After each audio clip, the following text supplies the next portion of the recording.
the difference between intellectual comprehension and direct seeing. What is intellectual comprehension? In intellectual comprehension, there is always some memory coming up which is telling you what this is. When I spoke about direct seeing, you already had an idea of what is direct seeing because you've heard it before. So the memory of that came up. That is called interference of thought. Yeah? Without memory, without interference of thought, when I take the step beyond the body and the mind, I abide as the witness. The witness cannot think. There is no thought there. Do you realize this? That witness can only witness. The witness can only know. What it witnesses, what it knows is what it is seeing. That is direct seeing. Devoid of the interference of the body or the mind. Is this very clear? Yeah. That is direct seeing. Do I really see? Is the question that you need to ask yourself. Do I really see?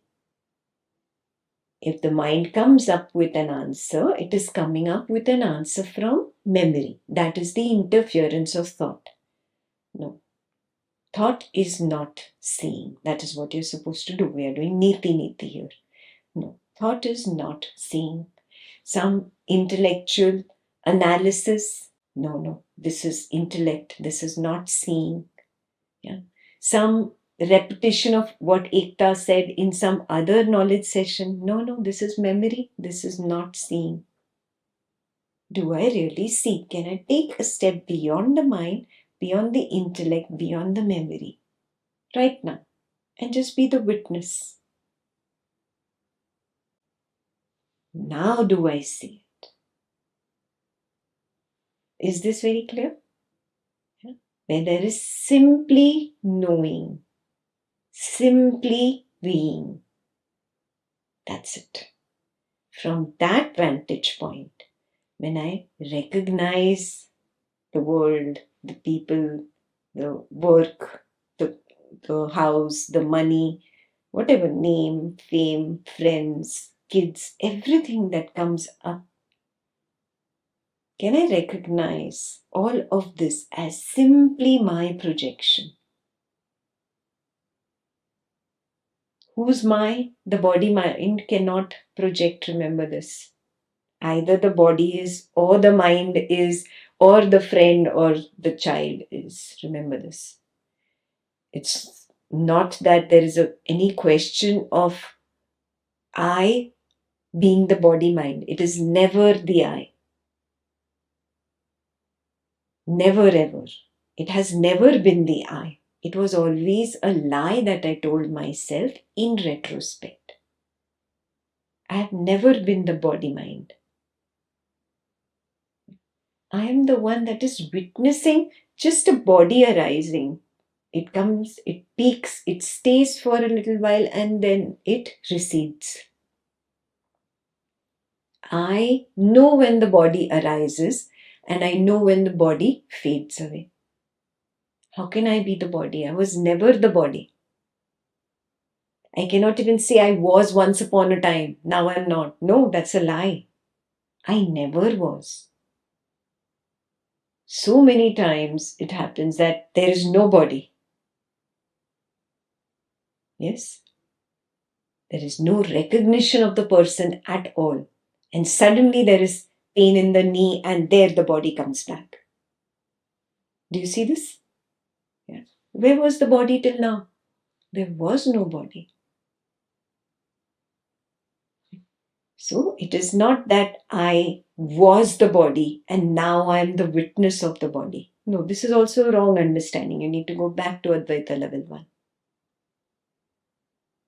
I was always the witness of the body arising. The body was always just a wave, an arising that emerged from me, the nothingness, It played for a little while till I pretended, and then it recedes. I can't pretend too long. How long?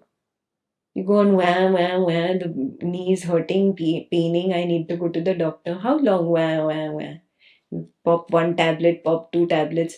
Suddenly something on TV comes on. Well, the body is gone, pain is gone, no knee, no medicine, no doctor, nothing. What is going on TV is more interesting now. Only that is, there is no body, there is no person. Yeah. So waking up to this truth, moment to moment to moment to moment to moment. Yeah. I was never this body. Similarly, I'm not the mind. Mind is only one thought that arises, that plays for a little while, peaks, and it recedes. In retrospect, I connect these cluster of thoughts, these arisings, these waves of thoughts, I put them together and I say, oh, that is the mind. There is no mind. There is only me, the witness, that knows a thought that arises, peaks, and recedes. Doesn't matter what kind of a thought it is. If it's an intellectual thought, it is called intellect. If it is a repetitive thought, it is called memory. Thought doesn't matter. You've just given it labels. Just get rid of all these labels and see, am I able to recognize my true self, my Swarupa, my witnessing vantage point, which was always the truth, but I chose to ignore it and jump in and say, I am this thought, I am this intelligent thought, or I am this memory thought, or I am this body. And then you see arisings, you see a person, your family member, beloved member come into the room, speak for a little while, say something, it peaks and then he recedes. It's simply an arising. Can I see it?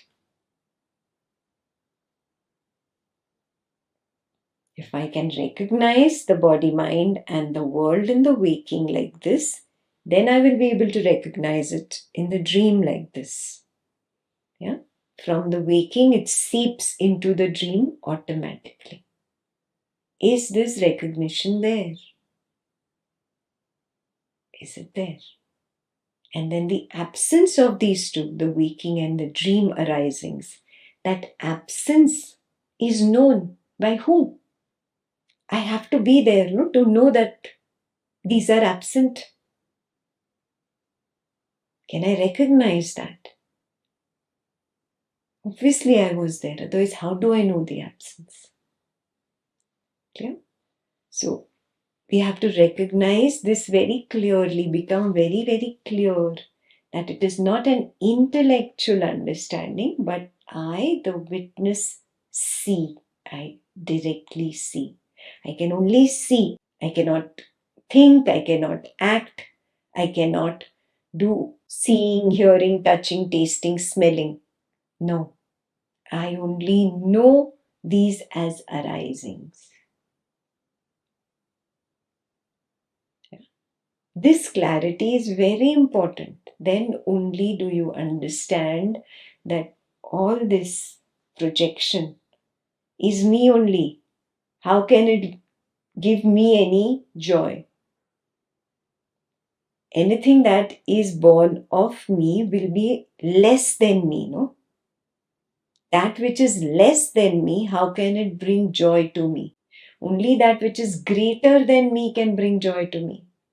Something that is less than me cannot bring joy. This recognition is called direct seeing. Direct seeing of what? Now I recognize, oh, it's futile. This world is futile. My projection is futile.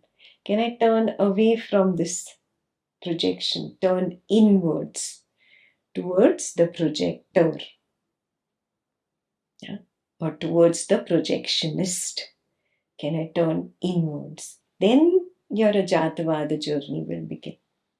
If you're still lost here, then it's a problem. Then you cannot move ahead.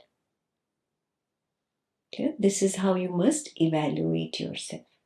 Without the interference of thought, without the interference of memory, without the interference of intellect or anything that you have heard before. Seeing. Can I see? Clear?